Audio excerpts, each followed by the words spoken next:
So the NES Classic is no more. It's been discontinued. This little guy here is not available in stores after the month of April, this month in fact. As soon as we get into May, there will be no more units going to retail stores. More than likely, because of scalpers, there will be none left there anyway, even if you go into a store. And you know what?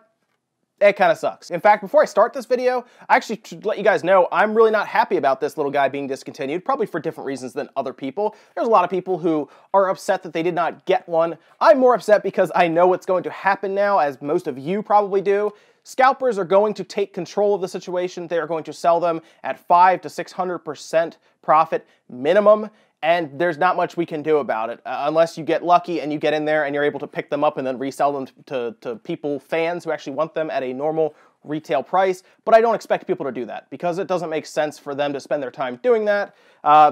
And that's just the way it is, unfortunately. In this case, scalpers win. But I really wanted to kind of look at the situation and try to figure out why Nintendo would discontinue something that is so popular. I mean, it really doesn't make sense to a lot of people. However, if you spend time and look at the situation heavily, kind of take off the Nintendo fan glasses, if you will, or the frustrations that we're all feeling because this is now not purchasable in stores, it does become kind of clear why Nintendo would kick this system out and start making room for the future. Although I think it's pretty obvious, the way a lot of people seem to view Nintendo now may skew their opinion some to where they think Nintendo just hates money. And you know what?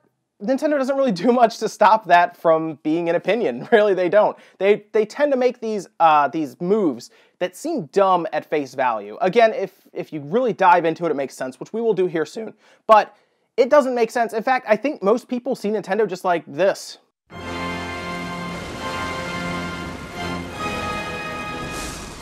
Another day, another 12 pieces of DLC disguised as amiibos. Oh. Charlene, can you please hold all of my calls? It's 3 o'clock. It's time for my daily money burn. Thank you. Let's see. There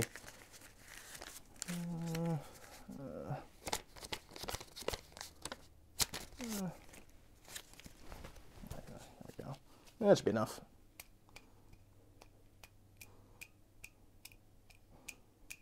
Wear a $500 shirt and they give me a 50-cent lighter. Ugh. Charlene, can you please have PR prepare a statement if you could? We need to cancel the NES Classic. Thank you. That'll piss him off. Oh.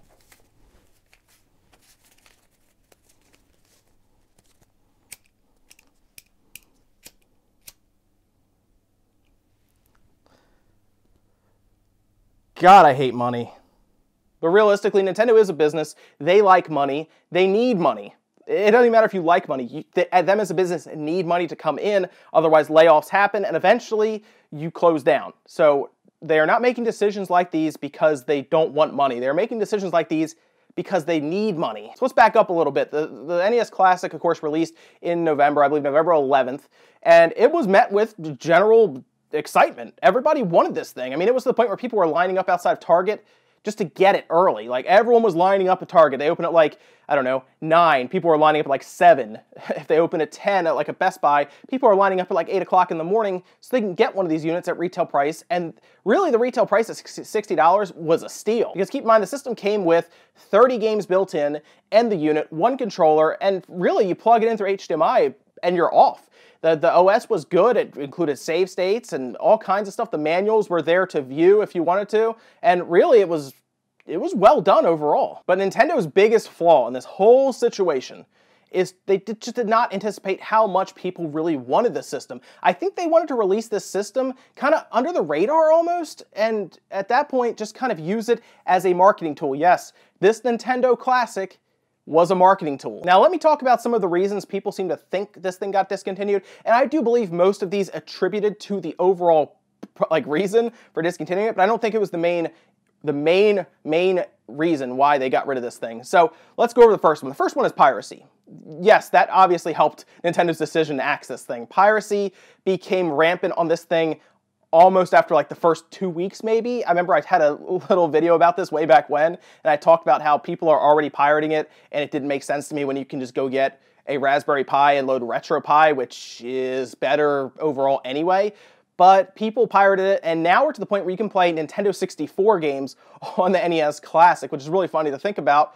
But that's the case. People were pirating it, putting every NES game they could on it, which was all of them, and then you're playing. So at that point, I think Nintendo looked at that and said, well, we're selling a machine that is being pirated to no end, and now everyone can play every NES game we've ever released on the system. The next one seemed to be licensing. The thought that maybe one of the companies that was on the system didn't want them to be selling that game on there and essentially giving it away. $60 for 30 games with the hardware and a controller and the cables, including HDMI and power cord, that's giving that game away. It just is. There's money on the table that is just being left there for people to pick up. And I have a feeling people like Capcom and Konami, I mean, let's be realistic guys here, Konami, were not happy about their game just being given away because they know they can make more money on the Virtual Console, which we'll touch on here in a little bit, but the Virtual Console is probably one of the biggest reasons that this is being discontinued, and I think most people have touched on that. So yes, Virtual Console is coming, we know this, and they don't want this unit to be out there competing with it, but I do think at this point that this system is being sold to a different audience. Let me explain something to you about this unit. This is selling to people who have not played video games in the past 20 years. It really is. The people I see come into the store at times who want this NES Classic, they want it because they want to revisit a time when they did play games with the NES, not because they're thinking about getting a Switch to play. And they're not buying a Switch. They're not buying a $300 system to play Mario 3. That's just not happening. They are buying a $60 system to play every Mario they remember from back in the day, and then maybe Kid Icarus. That's why they're buying it, and it goes through HDMI. It looks great on the TV. It's not blurry like the older one can be on a flat screen. So to them, wow, I can go play my old games that I played from childhood without paying the large amounts for them online for a regular NES that might work, might or might not work, looks blurry on my screen, and then I have to get all these games that I hope work. You buy the $60, you're good to go. So no, it wasn't selling to the people who had or wanted a Switch. It was selling to the older generation who hadn't played games in forever. But I do think it would still cut into the virtual market, and I do think that's another attributing factor as to why this system is no longer being sold. Next one up is cost. Yes, that is a big reason. This system was not being sold at a massive profit at all. There's zero way I can look at this system and think that they're making a lot of money on it. There's 30 games. Yes, Nintendo owns a little more than half of them, which is fine. They can put them on there, but the other ones are being licensed. You don't just get those for free. People are saying, oh, well, they're licensing it to the Wii and the Wii U and all this stuff. No, they have to. This is not in a virtual console form that it's licensed for. This is on a whole nother system that is still being licensed separately. So they are now paying more money to release something that they're just not making money on anyway. Now, I do think this system probably, I'm going to be completely straight up with you guys, I think this system was making Nintendo $1 to $2. $1 to $2, that's right. I can tell you this because looking at wholesale costs on this thing, for a store that I would be visiting to order this thing, the bare minimum you would be able to pay for this system is $57.65. $57.65. That's right. You have to pay that much money to get a system in that you are selling for $60. Not only that, you have to pay for shipping. That's right. Shipping is also added on. So you know what's happening? As a retail store, you are losing money on this system to sell it. Now, why would you want to do that? Why would you lose money on this system to put it in your store? That doesn't make sense, right? Wrong. It actually makes a lot of sense. And here's why stores were getting these things in. Because it brought people into a brick and mortar store. These things were impossible to find online. But if you have them in your store, people are lining up like crazy to get them, right? They're going to line up for your brick and mortar store too. So they are going to come in. If you're a Target, if you're a Walmart, they are then in there and maybe they go, well, you know what, we're already here. Let's get our grocery shopping done for the week. Or let's go look at that TV that we keep talking about. I mean, we've got this NES Classic. Let's go buy a nice big TV. It's there to draw you in because it is worth that much now to a brick and mortar store that is large like Target and Walmart to pull you in by losing or breaking even on an item because they will make it back somewhere else. Oh, and just for parity's sake, those extra controllers that you could sell, they were wholesaled at $8.75 before shipping. So you're not making money on those either. Oh yeah, and you know how there are those Retron 2s, those systems that you can buy that you can pop the games into? Those don't have games on them, and I think their wholesale price reflects that. Let's say it sells for $50 in most actual retail stores. The wholesale on one of those is $32, so you do actually make some money on that. Even after shipping, you're still bound to make somewhere up around $13, maybe $14 if you get a good deal on shipping. So those make more sense to sell, but everyone wanted the Nintendo Classic. So that's why those are all over the place in brick and mortar stores, and they would even advertise it. They would advertise that they're getting these things in because they know you're coming. Conversely, I can't see any way Nintendo is making a massive profit on these things at all. It just wasn't there. $60 on this item. The big problem is Nintendo did not sell this thing for a minimum of $100, because even at $100, there's 30 games, it comes with a controller and everything to hook up. People would have still trampled each other for these things at $100. Nintendo would have made money. To be realistic though, I think they still would have canceled at $100, but it would have been harder for them to do that because more money would have actually been coming in, and they would have been profiting better, because they would not have given retailers a break on it even if they were making money like $30 on each one, just because they know retailers will get it to drive traffic. So the big question is, what was the point of this Nintendo Classic system? Because I can tell you now, another one is not coming. It makes no sense for Nintendo to do this. They originally wanted to do it as a limited run. They made like 150,000 of these things, something like that. They did not want to sell these in bulk massively. They just wanted to put it out there, and they wanted to put it out there for one reason only, and that is marketing. This little guy is a lightning rod for marketing. The amount of hype that this generated for the Nintendo brand was worth every penny that they put into developing and selling this thing. Doesn't matter if they ended up breaking even on this item. This little Nintendo box was used to build hype for a system that will make them money, and that's the Switch. They had zero home console ready for the Christmas season when everyone's buying, everyone is looking at branding, and here comes this NES Classic that really turns heads, really gets people interested in the Nintendo brand again. And really, if you look at the timetable of this, November 11th, discontinued, April.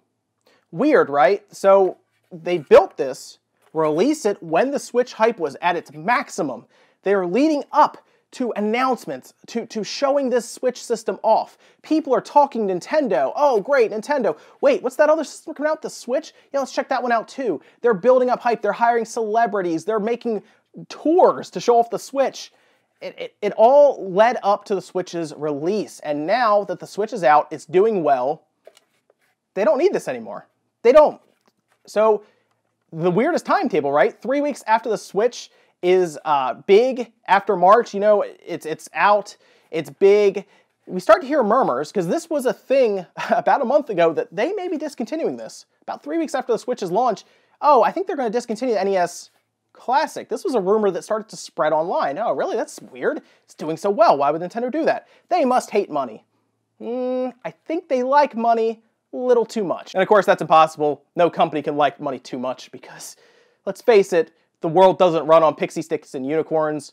You have to be cold-blooded in business, and you have to seize the opportunities. That's the way it is. In fact, if you want to check out a really good movie that really shows this, it's something I watched the other day called The Founder, where it shows Ray Kroc's rise to grasping McDonald's, which was never his original idea.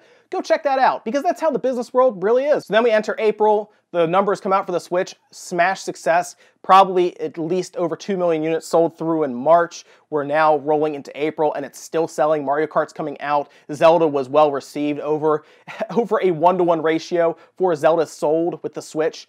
And now it's time to exit the Nintendo Classic strategy, because there is zero upsell to the system. Zero. There's no reason to sell it and then make more money on it. Most companies will sell you a console at a loss. Microsoft and Sony are notorious for this. Nintendo is they're in better places because they have better IPs overall that we've known for 30 years with Mario and Zelda and stuff like that. So they seem to understand that they can sell their system with lesser hardware at a better profit. That Nintendo is a better, I think they're better at business than Microsoft and Sony when it comes to their consoles. Maybe not so much when it comes to business strategy with games, but definitely with consoles, because they've always made money on their consoles. But Sony and Microsoft have no problem selling you a system at a loss. Now, why would they do that? Why would they sell you a system at a loss? Because they will make that much and way more back by selling you games with licensing fees on them, currency for their digital shop, Xbox Live and PlayStation Network money, which, by the way, makes them boatloads, like crazy amounts. I think this is why PC gamers hate them so much with that scam, I want to say, that they have going on, because it makes them a crazy amount of money. They need you to get the console first, though. So get the console, we'll upsell you all this other stuff. That Nintendo Classic, zero upsell. You're selling them the system, the retail store is selling this system to someone who will never enter that video game section in their store again. So it makes no sense for the retailer to continue carrying it. It makes no sense for Nintendo to continue selling it to you because there's no upsell. They're not going to make money on it from now on when they sell it to you. So why sell it? And unfortunately, at this point, the only people that truly profit from this system are the scalpers. They're going to make a ton of money. That's just the way it is. It kind of sucks. Eventually, it will dry up to the point where these things will become extremely rare. I'm curious to see what the price will be on one of these things in 5 to 10 years. I assume it's going to be a lot. It'll be one of those systems that people forget about, and then they remember it, 5, 10 years later, and they want one, and then they go on eBay, and it's like $800 for one of these things. And that's just unfortunately the way it is. So that is why Nintendo is not selling the NES Classic anymore. I'm very curious to hear what you guys have to think about this, and tell me in the comments, because there has to be a reason. I think that's why, but maybe there's another opinion out there. I'm very curious, guys. I have a lot of background in business, specifically with video games, and I just did not see the Nintendo Classic as a profitable venture for Nintendo going forward. So there's no point. They already have their cash cow on the Switch because, trust me, they're making crap tons of money with the Switch. They really are. There is upsell there with games, accessories, and soon to be their online charging service, and of course, the virtual console. But yes, guys, that's all for now. Let me know what you think down in the comments below, and I will see you next time.